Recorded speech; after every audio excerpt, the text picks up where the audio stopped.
On partait dans l'inconnu, on ne savait pas du tout à quoi s'attendre. Donc nous, on avait une petite idée de ce qu'on aurait aimé par rapport à l'histoire, par rapport à Sequana. On se faisait des petites idées, mais qui n'étaient pas du tout en rapport avec l'œuvre de Remitsu.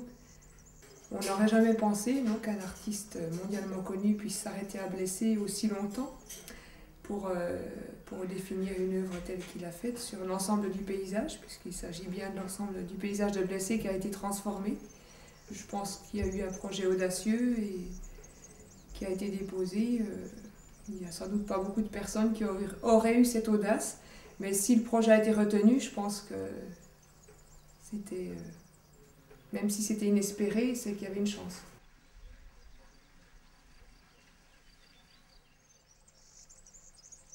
Tout a commencé un peu par rebondissement, puisque j'avais déjà fait tout un travail sur la base de ce qu'était effectivement le sens qu'on pouvait donner à des lavoirs aujourd'hui dans ces villages, avec l'idée d'un circuit touristique, donc de mettre en synergie ce qui était la restauration et puis ce qui était effectivement l'autre aspect, c'est-à-dire la commande d'art contemporain. Et c'est à l'issue de cette première élaboration, du début des travaux, même de l'installation des œuvres, qu'un maire est venu en disant « moi j'aimerais faire partie de ce circuit ».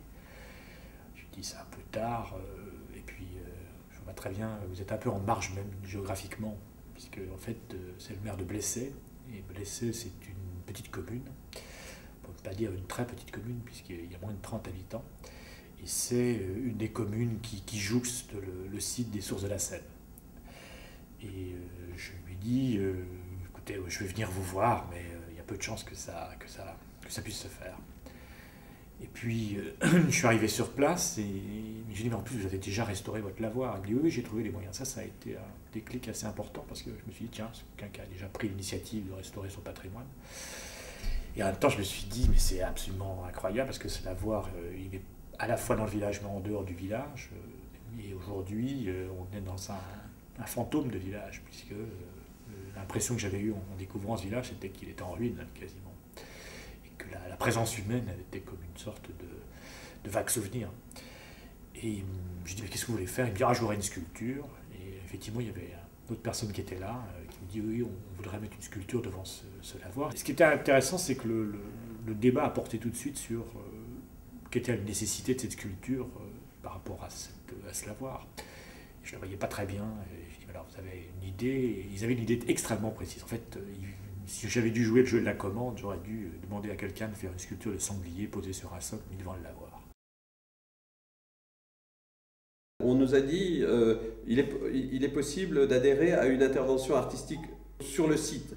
Nous, on voyait déjà géographiquement un petit espace autour du lavoir et je voyais un aménagement d'une banalité qui me fait honte maintenant. Hein.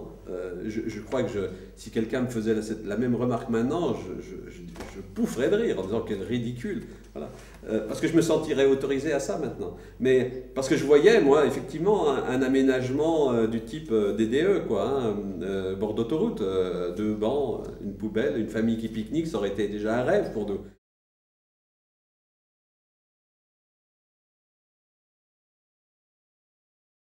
Ce qu'on voulait, c'était que, oui, l'intervention d'un artiste, à condition que ça se fasse en accord avec la sensibilité du lieu et des gens qui l'habitaient, que ça se fasse avec des retombées économiques locales ou sociales, et puis que l'œuvre en elle-même se matérialise à partir des éléments de notre environnement qui sont l'eau, la pierre et le végétal. C'était ça un peu le cahier des charges qu'on avait modestement élaboré. On n'avait pas la connaissance ni d'un artiste ni d'un autre, mais Xavier Dourou, avec le choix, je pense qu'il a eu une réflexion, ou vu, étudier un peu les personnes qui faisaient partie du groupe de réflexion au niveau de la commune. Et selon le courant ou les idées qu'il sentait passer d'une personne à l'autre, a fait le choix de la personne, de l'artiste qui pouvait nous être le plus adapté quelque part. Et effectivement, quand je suis rentré, je me suis dit, mais à qui je peux confier ça? Et comme souvent, quand j'avais pas de réponse à ce moment-là, je me suis dit, hein, il n'y a que quelqu'un, je connais une seule personne qui peut éventuellement me tirer d'affaire, c'est Rémy Zog. Et évidemment, d'entrée de jeu, je déplaçais la réponse du côté de la peinture. Rémy, c'est quelqu'un que j'ai montré comme peintre, que j'ai édité comme auteur et comme un artiste ayant une particularité, c'est d'être un de ceux qui a sans doute le plus travaillé sur la question de la perception. Et j'avais eu une expérience avec lui d'architecture, puisque j'avais réussi à lui faire confier le schéma directeur de l'Université de Bourgogne. Et d'entrée de jeu, évidemment, le travail de Rémy Zog, c'était d'avoir conçu quelque chose qui ne s'était pas cantonné même au site déjà très important du campus, mais avait été une réflexion sur la ville, et même au-delà de la ville. Et je me disais, c'est peut-être la seule manière de répondre à cette question du lavoir, en tout cas de cette commande liée à ce lavoir, c'est de l'imaginer à l'intérieur d'un contexte beaucoup plus vaste.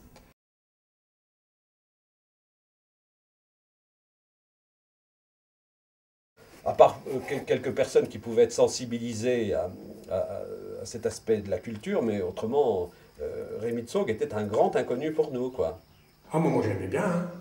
Il était un petit peu, comment je vais vous dire, ce qu'il avait dans la tête, on ne pouvait pas les faire changer. Hein. On y arrive à les faire changer des trucs, mais ce qu'il avait dans la tête, moi je l'aimais bien. Hein. Et puis il nous tutoyait, c'est vrai qu'on était avec lui bien. Disons que,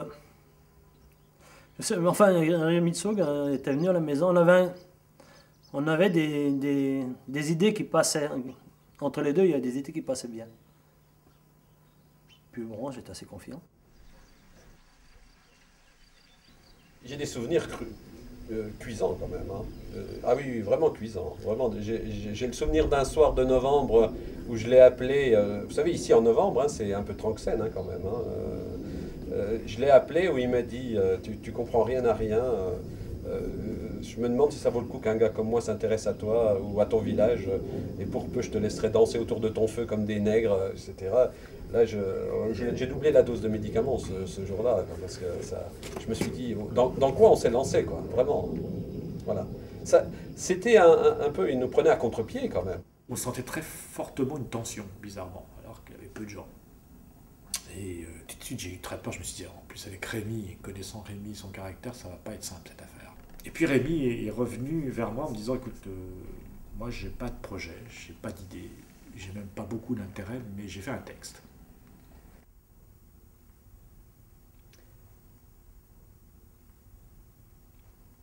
Là, je les ai vus blêmir parce que c'était quand même très agressif, même si c'était dit avec une très belle langue, je crois qu'ils ont été assez attentifs à cela, et avec le ton mesuré de Rémy Zog, mais avec la dureté quand même du propos. Et je me suis dit, bon, bah, ça va s'arrêter là. Il a d'abord fait un texte sur Blessé, déjà, c'était sa première œuvre. Il était réaliste, quoi. C'était vrai, quoi. On ne pouvait pas nier, donc on ne pouvait pas dire il a tort.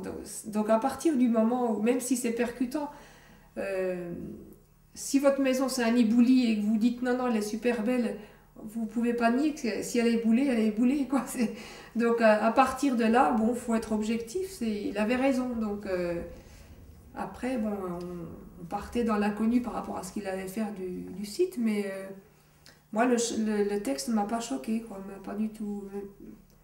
Au contraire, c'était vraiment... il fallait que ce soit percutant pour insuffler l'énergie pour partir pour 3 ou 4 ans de chantier, quoi.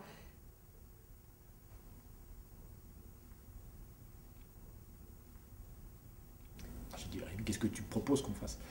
Il dit, moi j'ai bien vu ce lavoir, les courbes de terrain, j'ai vu toutes les courbes qui venaient s'enclencher les unes les autres, courbes et contre-courbes, et il faut qu'on rayonne à partir de ce lavoir, et il faut effectivement que l'on redonne à la fois, non pas tellement du sens, mais une place à ce lavoir.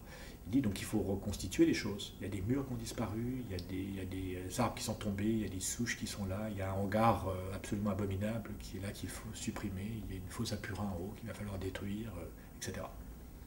Donc tout le travail de l'œuvre a été dans un premier temps de faire disparaître des choses, d'obtenir un retour en arrière parfois, voire même une disparition d'un certain nombre d'éléments. Et à chaque fois, c'était des négociations extrêmement difficiles. Quand il nous a progressivement dit qu'en définitive, il travaillait sur un contexte, sur le système du village, en ciblant un espace immense, puisque son travail, son appréhension de la chose est jalonné par les 3 croix qui délimitent le village. Mais ça fait un triangle de 400 mètres sur 400 mètres. Hein. Et ça, pour nous, c'était complètement aussi démesuré que les budgets qui allaient avec. Ça nous a ouvert les yeux sur des choses, parce que quelque part, quand on habite d'un milieu, on a tellement l'habitude de voir les choses qu'on ne se rend pas compte qu'elles ne sont pas en ordre. Quelque part, bon, c'est là, les choses sont comme ça, puis bon, on s'habitue, mais on ne sait pas que 3 fois rien, on peut les modifier de 100% quelque part.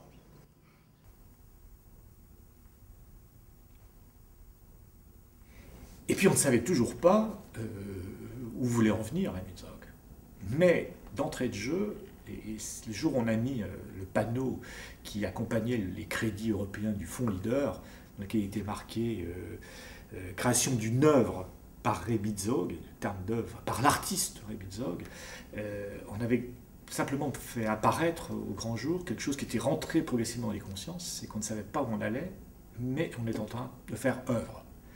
Et je me souviens avoir amené des gens sur le site au moment du chantier d'insertion, Michel Laclotte, la responsable du patrimoine coréen, et de voir effectivement Sylvain Lacombe, qui est le deuxième paysan qui lui va jouer un rôle très important avec sa femme, il parlait d'œuvre. Et je me disais, mais de quoi il parle? D'une certaine manière, il n'y avait pas d'œuvre. Et Rémy ne disait toujours pas où il voulait en venir, si à un moment donné ça allait déboucher sur quelque chose qui aurait été plus identifiable comme une œuvre. On a fait confiance à l'avenir. Donc en fait, on laissait dire, on essayait de rassurer avec les mots qu'on avait et avec ce qu'on savait, et en disant d'attendre et d'être patient, que quand on fait quelque chose, on n'a pas le résultat tout de suite. Donc en fait, c'était plus... je n'ai jamais cherché à justifier quoi que ce soit. On avait pris un choix, on avait fait un choix, il fallait l'assumer. La communauté humaine, elle-même, sollicitée par Rémy Zog, n'était pas suffisamment forte, suffisamment grande pour pouvoir assumer ça. Il fallait qu'il y ait une aide extérieure. Et cette aide extérieure, c'était intéressant de la voir arriver sous la forme de ce qui était vraiment l'autre, puisque ce chantier d'insertion va se monter. Quant à Rémy Zog, lui, il comprenait, je ne sais pas bien ce que c'est qu'un chantier d'insertion, il ne comprenait pas très bien pourquoi on faisait ça. Et puis très vite, en venant sur le site, il me dit « Mais attends, pourquoi tu ne fais pas appel à des professionnels? Regarde comment ils font les murs, ils ne savent pas très bien faire, etc. » Donc on était avec des hiatus qui étaient assez importants. Le rôle du médiateur, c'était d'arriver à faire comprendre à l'artiste qu'il était sans doute nécessaire non seulement mettre les pierres comme il fallait par rapport à des critères de forme ou des critères plastiques ou des critères d'efficacité de tenue de mur, mais aussi qu'il était nécessaire pour en passer par du temps et un rythme et une dimension humaine forte. Nous, on voulait un plan, on voulait des mesures, on voulait des trucs. Alors, il faisait des gestes, il faisait un truc comme ça, voilà. Ce qui nous a, d'ailleurs... ce qui a fait souci et ce qui a fait conflit. Une des plus belles illustrations de ça, c'est la première ébauche du travail dans le cadre du chantier d'insertion, avec des gens qui sont quand même des gens d'un autre monde que celui de Rémy. Des gens pour qui l'échec est patent, toujours. L'échec de leur vie est souvent la donnée essentielle de leur existence. Ils avaient commencé à faire ils ont fait le mur. Parce qu'ils nous avaient dit, vous faites le mur là. Vous faites un mur, hein, comme ça, voilà. Et il est arrivé, il a dit, oh mon Dieu, mais c'est pas vrai, c'est pas possible, regardez, le mur est 25 cm trop là, il faut le casser. Alors ça a acheté un effroi. Et sur le fond, on était tous tombés d'accord pour dire qu'il avait raison par rapport à la disposition de l'arbre et puis à la continuation du mouvement du muret. Il avait raison. Moi, je lui dis, mais pourquoi tu ne nous l'as pas dit avant ? Mais il dit, mais vous auriez dû le voir, enfin, etc. Et du coup, le mur a été cassé, il a été redéplacé de 20 cm, et effectivement, ça change quelque chose à l'œil. Rémy, d'un seul coup, il nous a expliqué qu'il s'en foutait de ce qui était réel. Et ça, pour nous, je dis nous, toujours en reprenant un petit peu la sensibilité que j'imagine des gens du lieu, quoi. Nous, il y a des limites cadastrales. Donc un chemin, il est là. Pour lui, il dit, c'est pas comme ça, le mur, il doit pas être de machin, il doit être 25 cm. Mais c'est une propriété. J'en ai rien à foutre, c'est comme ça que c'est mieux. Voilà. Et il a fait bouger des limites, des lignes, des trucs, en nous mettant même un peu hors la loi à certains moments, parce qu'il s'en fout. Il s'en foutait de cette réalité. Voilà. Et ça, c'est intéressant. Aussi, par exemple, quand il a dit on va faire un étang derrière le lavoir. Alors là, c'était pas possible parce que c'était un terrain privé. Et la Fondation de France ne peut pas... Et moi, j'imaginais pas que le propriétaire, qui en avait un usage agricole, pouvait céder cette parcelle-là. C'était... Eh bien, progressivement, là par contre, il y a eu un véritable cheminement, puisque le propriétaire a accepté volontiers de céder cette parcelle, d'en faire un échange, pour que ça se fasse. Alors ça, Rémy Zog, qui vient d'un monde paysan, il vient d'une vallée jurassienne, il savait très bien interpréter le sens de cette question foncière, de la propriété du sol. Et le fait que Sylvain et sa femme, après avoir discuté ensemble, aient dit bah, écoutez, nous, on donne le terrain pour l'œuvre, ça a été pour lui le signe que là, on avait vraiment progressé dans le changement des mentalités, des comportements et des compréhensions. Disons qu'on s'est investi parce que ça fait partie de notre village. C'est tout. Si on ne réalise pas, dans une petite communauté, si on ne s'investit pas un peu, rien ne se fait.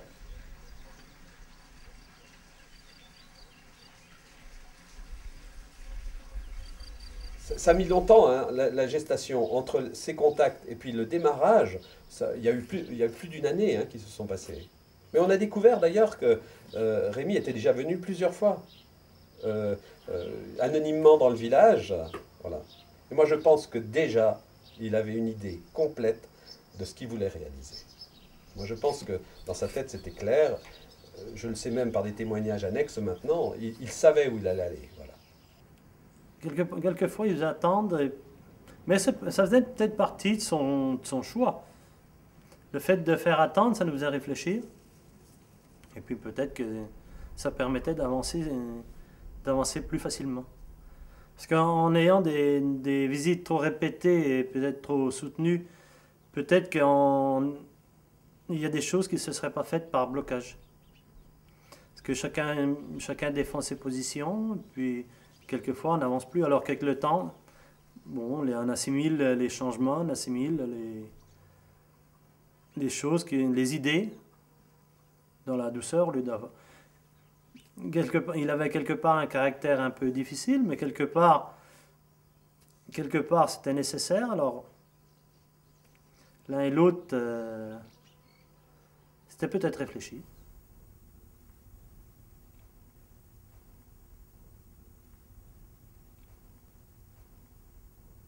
Le béton, c'est évidemment, dans un contexte patrimonial, de village en pierre, où on restaure un lavoir, etc., c'était l'ennemi juré, celui qui n'a pas sa place ici. Ah, vous êtes sûr, ça va être haut comment, etc. Mais il avait établi une telle relation de confiance, il avait pu vérifier que chacune de ses intuitions formelles était bonne, parce que vraiment il le sentait, qu'ils ont dit, alors oui, bon, ça sera en béton, mais ça sera comment alors? Et c'est effectivement quelque chose d'assez remarquable chez Rémy Zog, c'est qu'il a produit d'esquisse, simple dessin, où la question du paysage derrière la digue devenait effectivement un enjeu beaucoup plus important que la question même du béton. Déjà le reste posait des questions, mais là ça tranchait, là. En particulier avec le cahier des charges. Mais là, c'est 200 tonnes de béton. Et c'est en béton, hein. Et c'est embêtant que ça soit en béton. Et ça, c'était une sorte un peu de viol par rapport à ce qu'on risquait autour les réactions qu'on risquait. Et d'ailleurs, elles y sont, les réactions. Hein. Quand on se promène sur le dessus du village et qu'on chemine avec la haie noyée qui a été plantée, à la place il y avait des buissons et puis un muret effondré, c'est un des éléments de l'œuvre. Quand on sort du village et qu'on chemine à côté des tilleuls, ça fait partie aussi de son intervention.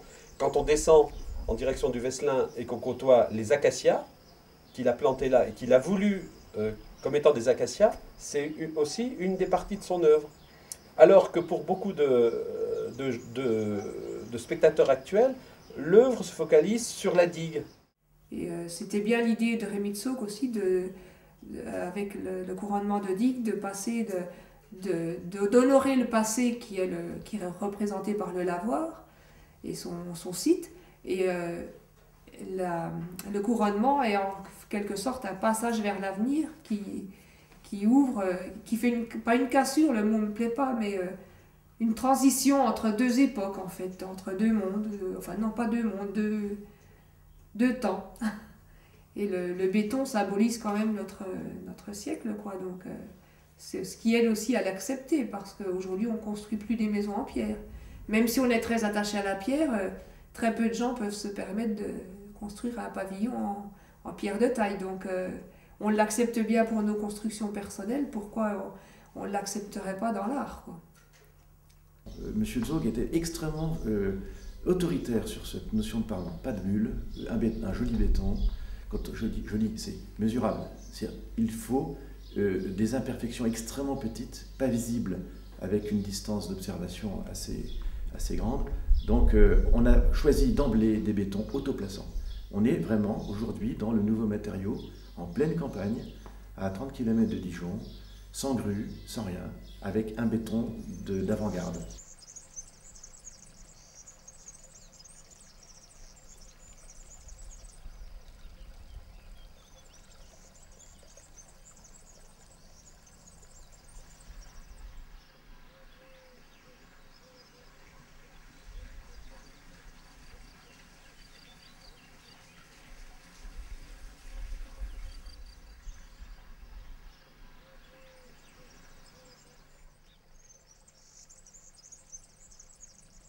On nous a demandé en fait de réfléchir à se mettre dans la position de l'eau qui coule qui part du plan d'eau pour ensuite passer la digue à travers, et ensuite elle s'écoule dans un petit ruisseau. Donc essayer d'imaginer cette goutte d'eau qui part, qui a quitté sa source, qu'est-ce qu'elle va rencontrer sur son cours quand elle aura quitté Blessé.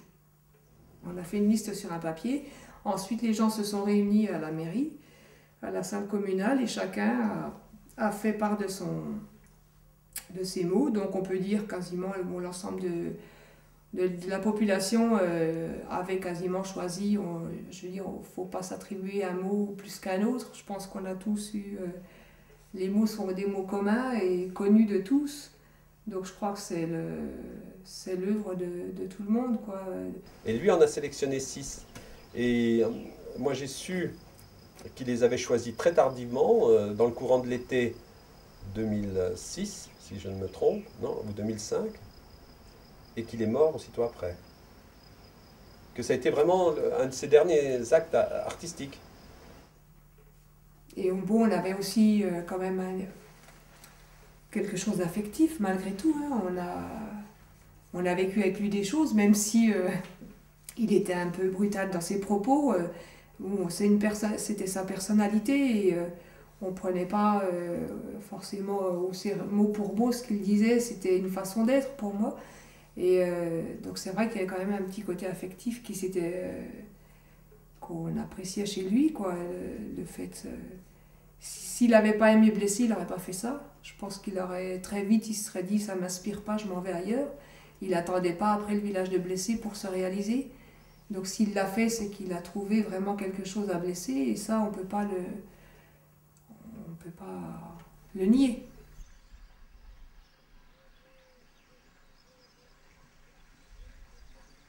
Alors, c'est plutôt une échelle de grandeur, hein.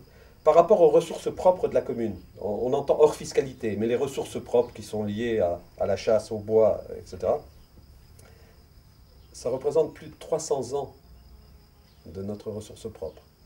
Hors fiscalité, bien sûr, hein, on s'entend. Donc c'est quelque chose de totalement démesuré. Et c'est d'ailleurs une des questions auxquelles on doit en permanence répondre. Et qui est une des critiques qui nous a été adressée. Est-ce que ça vaut le coup? Est-ce que c'est justifié, dans un coin de France comme le vôtre, d'investir de telles sommes? Et ça, c'est une question qui est toujours débattue. Si cette œuvre n'avait pas été à Blessé, elle aurait été ailleurs. Donc de toute façon, les budgets, ils étaient consommés pour ailleurs. Donc après tout, pourquoi pas offrir aussi quelquefois à certains petits villages des choses que les villes ont beaucoup de choses. Donc moi, c'est vrai que je trouve déjà, il y a beaucoup d'attrait en ville. Donc pour une fois qu'on pouvait peut-être développer quelque chose de nouveau dans la ruralité et il fallait saisir cette opportunité. Ça nous a surpris, hein, vraiment, ça nous a surpris. Hein. C'est vrai, alors, si on donne une subvention comme ça dans un petit pays, qu'est-ce qu'on doit donner à Paris alors, par rapport, hein? Enfin, on en a profité, hein. Faut dire qu'on en a profité, quoi. Tout est en subvention, hein. Alors là, je vais pas antenne, mais ça a beaucoup coûté cher. Ça, il ne faut pas que tu racontes des bêtises, hein. On n'a pas ruiné la commune avec ça. Hein. Alors là, c'est vrai, il y a eu des subventions de partout. Alors moi, je ne connais pas. Non, moi, je n'y croyais pas. Mais de penser qu'il y a des fonds de l'Europe, donc tirés de la fiscalité de l'Allemagne, du Portugal, etc., qui ont servi pour réaliser ici des murs, un étang et une œuvre contemporaine, c'est quelque chose de fertile pour moi. Mais je peux comprendre que pour certaines personnes, ça ne soit pas acceptable, qu'il y ait une notion d'argent public ou d'argent tout court, et de rapport et d'utilité. Et ça pose le problème fondamental de l'utilité d'une œuvre. Est-ce que c'est utile? Est-ce que la recherche du beau est utile et utile socialement? Moi je le pense vraiment. Mais il y a des désaccords sur ce point. Il y a eu de l'argent qui était investi sur un site dans un milieu où il y a une très faible population. Mais le problème, à mon goût, me semble pas très important. Restaurer un petit lavoir dans un milieu rural qui se retrouve à environ une 50aine de kilomètres de Dijon, ça ne me dérange absolument pas du tout, parce que aujourd'hui on parle d'aller en loisir, en vacances ou autre chose.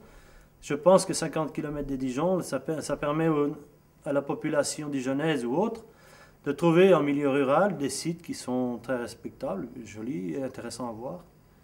Et ça permet aussi de voir des gens qui ont envie de faire un petit tour, passer, s'arrêter 5 minutes vers le lavoir, en faire le tour, découvrir la région.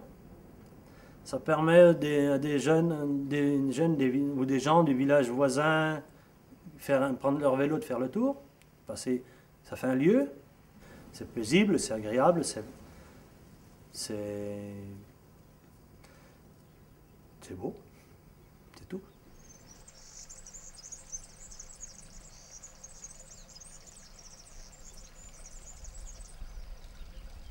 Les nouveaux commanditaires, c'est un truc exaltant en définitive. Hein. Qu'on passe d'une commande qui soit le fait d'un prince, mais qui soit une commande artistique qui émane d'un mouvement collectif, qui se construise à travers un dialogue entre une demande et puis des capacités, des aptitudes, des goûts, la personnalité de l'artiste. Je trouve que c'est une autre définition de la création artistique que celle solitaire de celui qui crée uniquement dans une démarche tout à fait personnelle et autiste, quoi. Tandis que là, c'est collectiviser quelque chose. Et je trouve ça vraiment, ça peut être passionnant. On en voit bien les écueils, la difficulté. Hein, parce que ça veut dire que, pour nous, il fallait qu'on se hisse, qu'on accède à l'idée qu'on pouvait parler avec un artiste, qu'on avait des choses à lui dire et que notre parole, elle avait une valeur. Et puis, lui, certainement, qu'il accepte ce dialogue avec des gens dont la sensibilité, éventuellement la culture, n'était pas la sienne. Parce que c'était quoi notre réaction? Un artiste, le dernier qu'on a croisé, je sais pas, c'était un hasard, quoi. Hein, et d'ailleurs, ça désacralise, et puis c'est nécessaire, ça. Hein. Alors, au sens de la démocratie, c'est aussi une abolition d'une forme de la lutte des classes culturelles. Hein.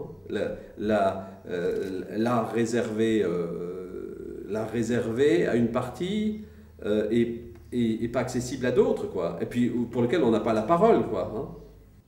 Ce que je retiendrai, c'est la réunion de deux mondes, quoi, la rencontre de deux mondes complètement pas opposés, parce que sont loin d'être opposés. Je ne considère pas le monde artistique opposé au monde rural ou proche de la nature. Au contraire, je crois que c'est vraiment une rencontre, quoi. Ça a été une rencontre de deux mondes très différents et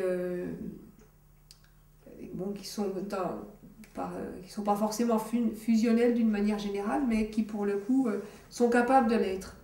On devient un peu, alors co-auteur, mais en sachant que on va garder quand même un sens de la mesure, hein, mais on a été co-auteur à un moment donné de ce qui s'est fait, quoi. C'est vrai qu'il y a quand même un point commun, indépendamment de la quantité de négociations et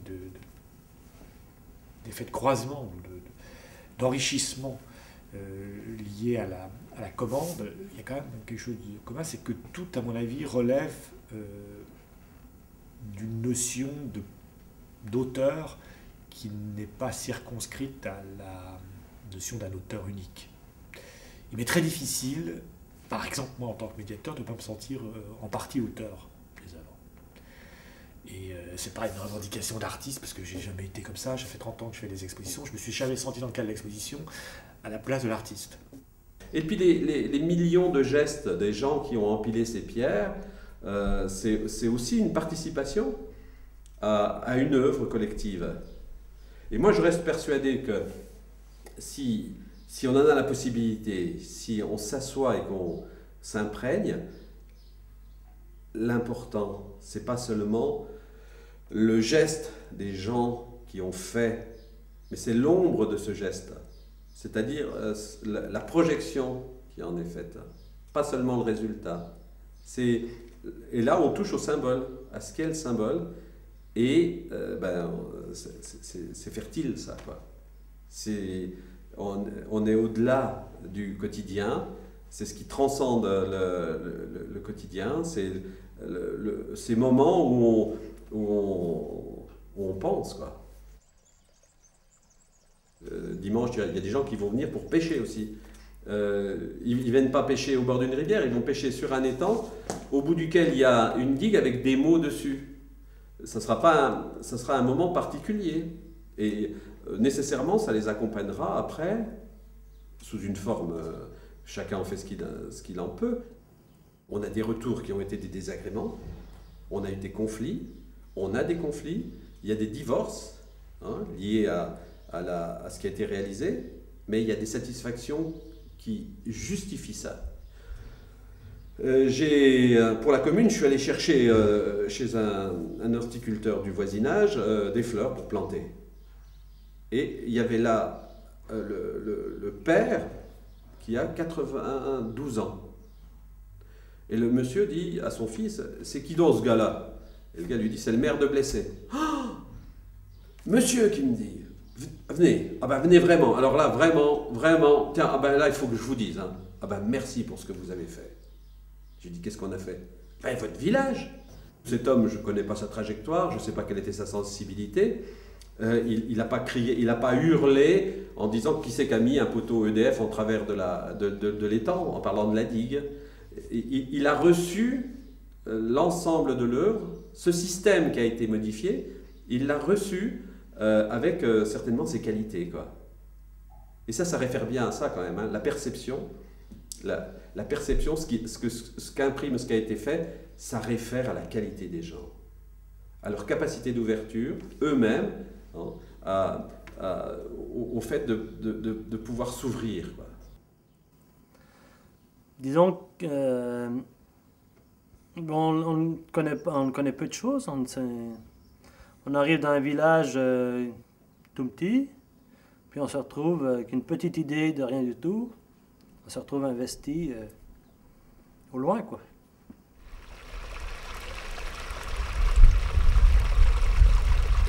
Ce n'est ni la Joconde, ni la victoire de Samothrace. C'est peu de choses. De plus, ce peu de choses est désuet. Aujourd'hui, on a sa machine à laver, on lave son linge seul, chacun pour soi, dans son coin, plus ou moins obscur et plus ou moins fermé ou aéré. Restauré, le lavoir semble prétendre à un nouvel avenir, mais c'est une illusion. Les paysannes ne descendront plus les chemins menant à lui, elles ne s'y retrouveront plus, elles n'y parleront plus entre elles et ne remonteront plus vers les demeures chargées du linge lavé. Restauré, le lavoir est puéril et grotesque, sa dignité passée retrouvée est carnavalesque, insensée même, absurde. On ressentit le malaise, on fit appel à l'artiste. Attendit-on de lui qu'il peigne une fresque à la Léonard de Vinci dans l'hémicycle, ou qu'il dresse juste à côté ou devant le lavoir une femme nue en bronze à la Mayol, la restauration ponctuelle et exclusive du lavoir rend manifeste le délabrement physique et peut-être psychique, à tout le moins culturel, des alentours. Et des alentours délabrés prêtent au lavoir restauré un caractère d'autant plus grotesque que jamais plus il ne servira, si bien restauré soit-il. Dans la situation contextuelle présente, la restauration est un luxe onéreux, injustifié, inutile, asocial, dénué de conscience, donc nuisible. Donner un sens à cette restauration pourrait être le travail de l'artiste. Puisque la perception sélective fut obnubilée par le lavoir, prenons à présent le lavoir comme centre du monde et réorganisons le monde à partir de ce nouveau centre, afin que la restauration délirante se normalise.